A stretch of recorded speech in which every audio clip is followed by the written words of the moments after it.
Mirëmbrëma të nderuar teleshikues, nga edicioni orës 19, pas pak në lajmet do të ndiqni.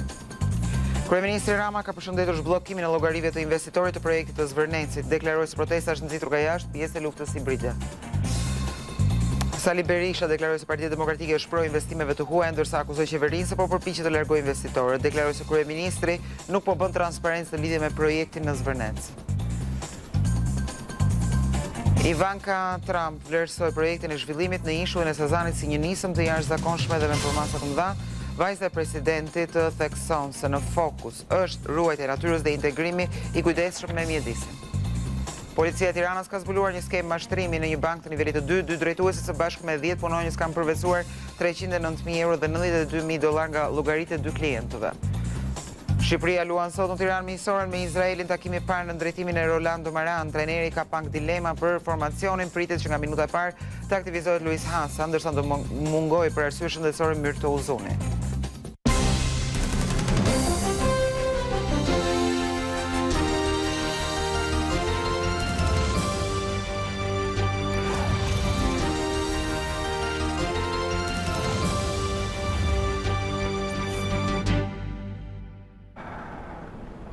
Dhe njohim tani më gjerësisht me materialet e përgatitura gjatë ditës së sotme të nderuar teleshikues. Pak më parë ka nisur edhe protesta e 4 të qytetare kundër projektit të Zvërnecit në bulevardin të Shmorët e Kombit. Ka pasur momente tensioni mes qytetarëve dhe forcave policore të vendosur aty në kuadër të masave të marra nga autoritetet për mbarvajtjen e ndeshjes miqësore mes Shqipërisë dhe Izraelit që luhet në orën 20 në Air Albania. Megjithatë, forcat e policisë kanë vendosur 2 garde metalike në bulevardin të Shmorët e Kombit për të mos lejuar protestuesit pra në kuadër të masave të tyre të marra për sigurinë. Ka pasur momente tensioni dhe është hedhur edhe ujë në kundrejt me autobot kundrejt protestuesëm, por më pas protestuesit kanë arritur të çajnë gardin dhe janë lejuar nga forcat e policisë të vazhdojnë marshimin e tyre drejt sheshit përpara kryeministrisë, ndërkohë që më herët gjatë ditës së sotme kryeministri ka përshëndetur zhbllokimin e llogarive të investitorit të projektit të Zvërnecit, deklaroi se protesta është nxitur nga jashtë pjesë e luftës hibride. Lirimin e llogarive bankare të vëllezërve nga Katari dhe ngrirjen e transaksionit për blerjen e tokës nga investitori tek shitësi në Zvërnec për kryeministrin Edi Rama janë lajme të mira pasi do të japin zgjidhje pretendimeve mbi pronësinë në atë zonë. Kjo në këndvështrimin tim është shumë pozitive edhe për çdo që pretendon pronë në atë territor, sepse tani më çështja e origjinës pronës është një çështje që do të mbulohet nga një hetim tërësisht i pavarur dhe profesional përmes SPAK-ut dhe në të dyja rastet rezultati do të jetë një rezultat i padiskutueshëm nga pikpamja ligjore. Shpjegoi se çfarë do të ndodhë me parat pas vendimit të gjykatës së posaçme. Në rast se shitësi ka një origjinë legjitime të pronës, do marri parat, në rast se nuk e ka, natyrisht që parat do t'i mbeten Republikës Shqipërisë dhe patjetër që ato do të përdoren për cilin do që do të provojë se pretendimin mbi pronën e ka të bazuar. Edhe një herë përsëriti se projekti nuk do të ndalet, ndërsa renditi disa nga përfitime që do të ketë ekonomia shqiptare. Kjo është një luftë hibride, po nuk ka fare dyshim që kjo luftë do mbaroj dhe që gjithkush do të marrë atë që i takon. Dhe mbi të gjitha që Shqipëria dhe shqiptarët do të marrin të ardhurat që u takojnë për të rritur ekonominë, për të rritur Shqipërinë. Kryeministri foli edhe për influencë të huaj, për të cilët thotë se po nxisin një luftë hibride. Forcat kundër Bashkimin Evropian, forcat kundër zhvillimit të vendeve që i duan nën sqetull apo që nuk i duan të forta, organizojnë dhe nxisin dhe orkestrojnë situata të saj natyre duke përdorur në rast të parë çështjet e ambientit. Një përgjigje e pati dhe për protestuesit, të cilët i kërkojnë ndërheqjen. Kam kërkuar të bisedoj me ata të cilët kanë votuar për mua. Disa prej tyre edhe më kanë shkruar nga protesta e parë kam respekt për ta dhe me ata jam gati të bisedoj në çdo kohë, sepse ata nuk kanë dalë në protest për të zhvilluar një epizod të ri të një filmi shumë të vjetër. Kështu që ai film duhet ju tregoj të gjithëve që asgjë nuk më lëviz mua nga instikami në thonjza ku më ka vendosur shqiptarët. Rama i krahasoi disa nga protestuesit me agimin e artë në Greqi. Bashkohen vëllezërit e agimit të artë që orkestrohen nga ustallar si ata të agimit të artë në emër të Shqipërisë së shqiptarëve. Ndërsa thot se mbetet i hapur për dialog për çdo protestues, i cili shqetësim ka mbrojtjen e mjedisit. Sali Berisha deklaroi se Partia Demokratike shpreh investimeve të huaja, ndërsa akuzoi qeverinë se po përpiqet të largojë investitorët. Ai deklaroi se kryeministri nuk po bën transparencë në lidhje me projektin në Zvërnec. Respektojmë të drejtën e çdo njeriu për protest, natyrisht ne mbështesim absolutisht investimet e huaja.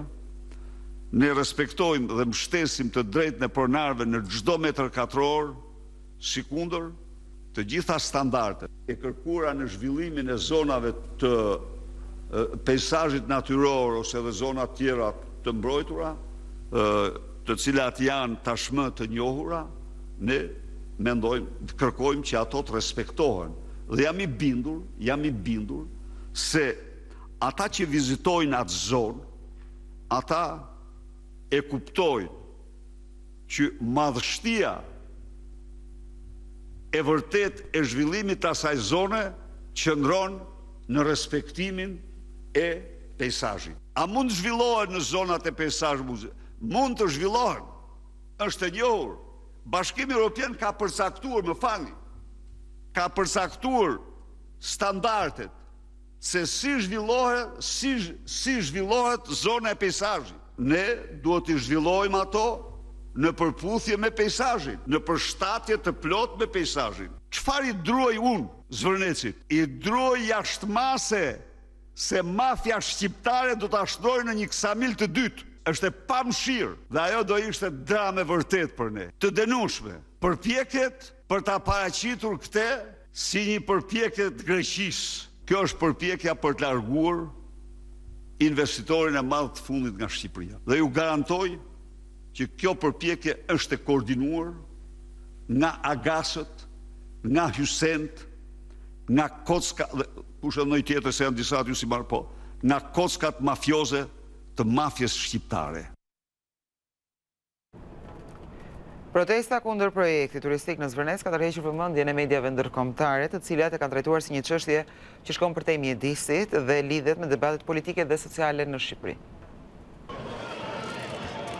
Protestat kundër projektit turistik në Zvërnec ka kaluar kufijtë e Shqipërisë, pasi shumë nga mediat të njohura ndërkombëtare kanë raportuar ngjarjen. The New York Times ishte një ndër media që e trajtoi protestën si pjesë të një pakënaqësie më të gjerë politike dhe sociale në Shqipëri.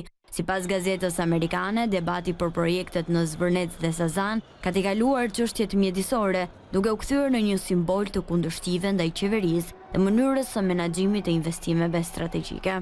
Edhe Al Jazeera i ka kushtuar një artikull Zvërnecit, duke cilësuar si një protestë të madhe dhe popullore, e cila ka shkuar përtej çështjes së mjedisit. Reuters publikoi pamje nga protesta duke raportuar për marrëdhëniet e mira qytetarëve në Tiranë kundër resortit të planifikuar në zonën e Zvërnecit.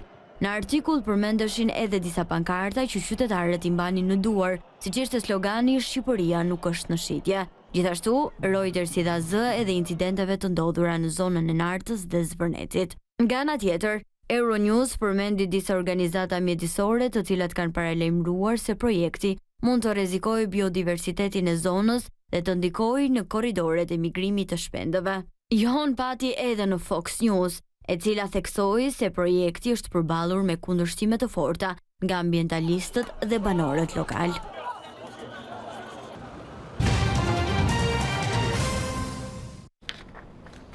Policia e Tiranës ka zbuluar një skemë mashtrimi në një bank të nivelit të 2 drejtuesit, së bashku me 10 punonjës kanë përvecuar 309.000 euro dhe $92.000 nga llogaritë e 2 klientëve.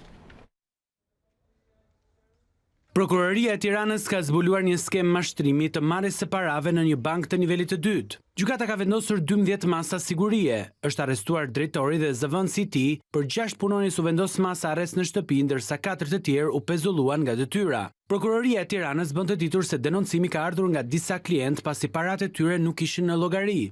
Dyshohet se në total 2 klientëve u janë marrë nga llogaritë 309.000 euro dhe $92.000. Nga hetimet e prokurorisë dhe sektorit për hetimin e krimit ekonomik në policinë e Tiranës, u evidentua se janë kryer 30 tërheqje parash pa mandat, si dhe janë hapur e mbyllur pa autorizim disa depozita me afat në euro dhe dollar. Prokuroria thot se hetimet nisen para një viti pas denoncimit të një klienti se 3 nga llogaritë e tij janë tërhequr shuma me një vlerë prej 500.000 lekësh nga persona të pa autorizuar. Ndërkohë, një tjetër kallëzim u krye nga vetë banka, e cila denoncoi rastin për tërheqjen e shumave pa autorizim në të njëjtën deg. Sipas organit të akuzës, drejtori dhe zëvendësi i tij kanë kryer në mënyrë të përsëritur veprime të kundërligjshme gjatë ushtrimit të detyres së tyre funksionale, duke përvetësuar shumat monetare të 2 klientëve nëpërmjet përdorimit të mandateve të tërheqjes false. Gjithashtu para në mënyrë të paligjshme kanë përfituar edhe punonjësit e tjerë të bankës. Një ngjarje e rëndë ka ndodhur sot, nderuar teleshikues, 2 të rinj mbytur në Bregdetin e Ranës së Hedhur në Shëngjin. Tragjedia ndodhi rreth orës 16:30, ndërsa në gjendje të rëndë janë 3 të rinj të tjerë. Ata u futën në det për t'u larë, por në ato momente nisi një stuhi detare duke shkaktuar dallgë të mëdha. Që të 5 të rinjt kërkuan ndihmë, në det u futën me not disa pushues, ndërsa disa të tjerë me jet ski, të cilët mundën t'i nxirrnin në jetë. U dërguan në spitalin e Lezhës me 2 ambulancë dhe mjete të tjera private. Rrugës u konfirmua vdekja e 2 prej tyre, 3 të tjerët vijojnë të jenë në mbikëqyrjen e mjekëve në gjendje të rëndë, por me parametra shëndetësor të qëndrueshëm.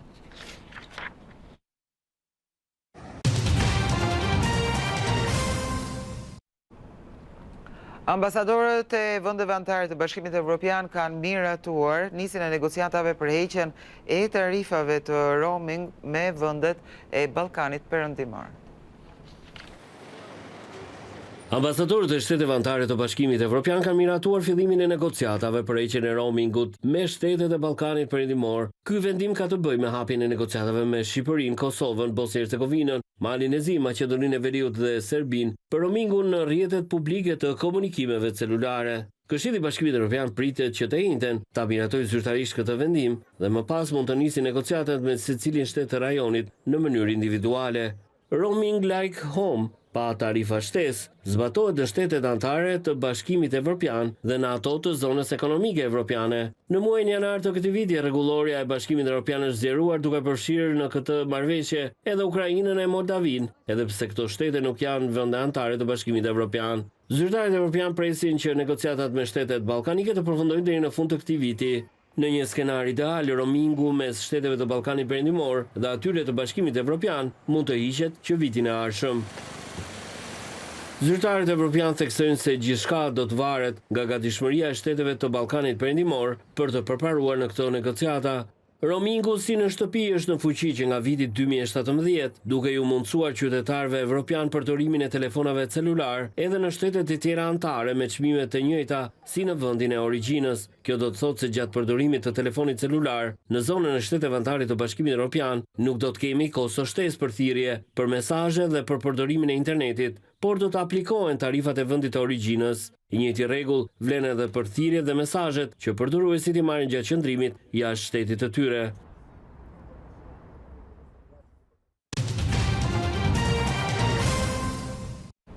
Kuvajti ka pezulluar trafikun ajror pas një sulmi me raketa dhe dron të nisur nga Irani që goditi aeroportin ndërkombëtar dhe shkaktoi viktima të plagosur dhe dëme të konsiderueshme, ndërsa tensionet në qirin persik po përshkallëzohen më tej.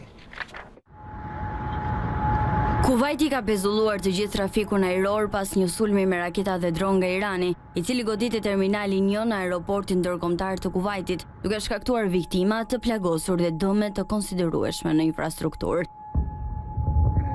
Të gjitha fluturimet janë pezulluar deri në njoftim të dytë, ndërsa avionët janë devijuar drejt aeroporteve të tjera në rajon. Për shkallëzimin e ri konfliktit në gjirin persik vjen në një kohë ku tensionet mes Iranit dhe Shteteve të Bashkuara mbeten të larta pavarësisht përpjekjeve diplomatike për një marrëveshje armëpushimi.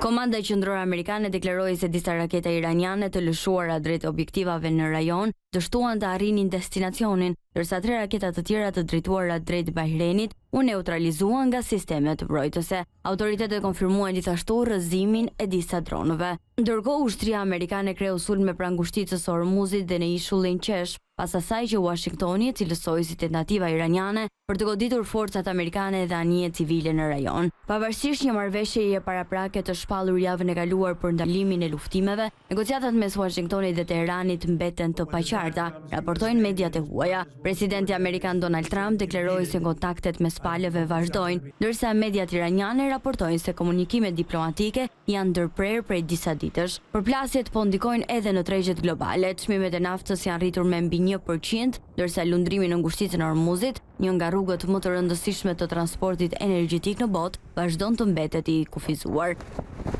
Ndërkohë, konflikti ka vazhduar të përhapet edhe në Liban, ku Izraeli ka kryer sulme të reja në jug të vendit, pavarësisht një armëpushimi të pjesshëm të ndërmjetësuar nga Shtetet e Bashkuara. Organizatat humanitare paralajmërojnë se situata po përkeqësohet, me miliona civil të prekur nga pasojat e luftës dhe ndërprerjet në zinxhiret e furnizimit. Ishte gjithçka e përgatitur për këtë edicion lajmesh, faleminderit që na ndoqët.